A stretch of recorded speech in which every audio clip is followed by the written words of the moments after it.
ہے نا.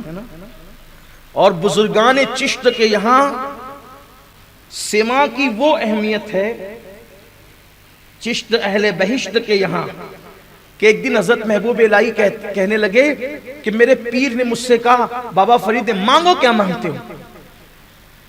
حضرت نظام الدین اولیاء کہتے ہیں میں نے اپنے پیر سے جب سنا کہ پیر کہتے ہیں مانگو کیا مانگتے ہو تو میں نے پیر سے دنیا بھی مانگی اور آخرت بھی مانگی, دین دنیا سب مانگ لی, لیکن آج پچھتاتا ہوں ایک چیز نہیں مانگ سکا. کہا کیا؟ کہا کہ اگر سما میں موت مانگ لیتا تو کتنا اچھا ہوتا.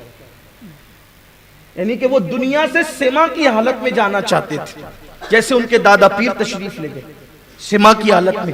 بابا قطب الدین بختیار کاکی رحمت اللہ علیہ جب مولانا احمد جام کا شعر قوال پڑھتے تھے, کچھ تگانے کھنجر تسلیم را ہر زماں از غیب جانے دیگر است, اسی حالت میں آپ دنیا سے تشریف لے. تو چشت اہل بہشت کیا اور انہوں نے سما میں موت مانگی. بلکہ حضرت مخدوم اشرف جہانگیر سمنانی رحمت اللہ علیہ وصال کا وقت آیا تو آپ نے کہا کہ سما شروع کرو, اور ان کا وصال بھی حالت سما میں. حضرت مخدوم صاحب کا وصال. کتنے بزرگان دین ہے جو سما میں دنیا سے گئے. لیکن ہاں صرف ایک جملہ کہہ کے آگے بڑھنا چاہتا ہوں, سما وہی سما ہو جو بزرگوں نے کی ہے, اپنی مرضی کا نہ ہو, بس اس کا خیال رہے. محبوب الہی نے جس شان سے کی, بابا قطب نے جس شان سے کی, بابا فرید نے جس شان سے کی, خواجہ بندہ نواز کے سدراز نے جس شان سے کی, وہی شان سے ہو. بلکہ میرے عزیزوں محبوب الہی کے خانقاہ کی سما کا حال تو یہ ہے کہ میر عبد الواحد بلگرامی رحمت اللہ تعالی علیہ صاحب سب سنابل لکھتے ہیں, جس کا مفہوم یہ ہے کہ ایک شخص نے کسی سے کہا کہ مجھے جناب خضر کی زیارت کرنی ہے, حضرت خضر کی زیارت کرنی ہے, میں خضر کی زیارت کرنا چاہتا ہوں. تو بزرگوں نے فرمایا کہ جب نظام الدین اولیاء کی خانقاہ میں سما ہوا کرے تو جاؤ وہاں پر جو شخص دروازے پر لوگوں کی نالین کی حفاظت کر رہا ہوگا اس کی زیارت کر لو, وہی خضر ہوگا. یہ محبوب الہی ہے. حضرت محبوب الہی رحمت اللہ تعالی علیہ کی شان بھی, اور ان کے یہاں کی خانقاہ کی محفل سما کی شان یہ ہے.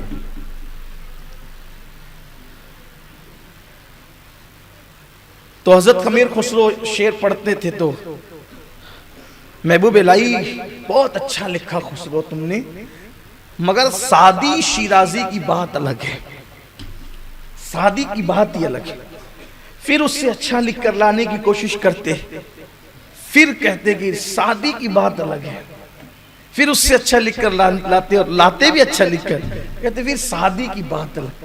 تو ایک دن حضرت خسرو نے کہا سرکار میں لکھ کر لاتا ہوں اچھے سے اچھا, اور آپ فرماتے سعدی کی بات, یہ سعدی کی بات کیا ہے؟ تو اپنی چادر ڈال دی سر پہ. چادر سر پہ ڈالی تو کیا دیکھا کہ حضور کی محفل سجی ہوئی ہے,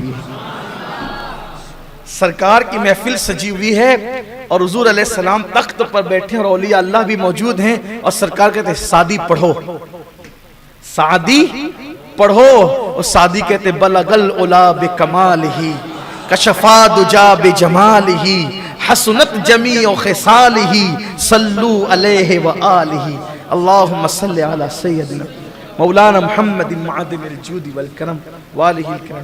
یہ کیا ربائی ہے, کیا شان ہے اس ربائی کی. بلکہ حضرت سعدی شیرازی نے جب لکھا تھا اس کو تو 3 ہی مصرے لکھ پائے تھے, بلغ العلا بکمالہ کشفا دجا بجمالہ حسنت جمیع خصال. بلغ العلا بکمالہ, ان کے کمال کے کیا کہنے, کس کمال پر ہے ان کی عظمت, کس کمال پر.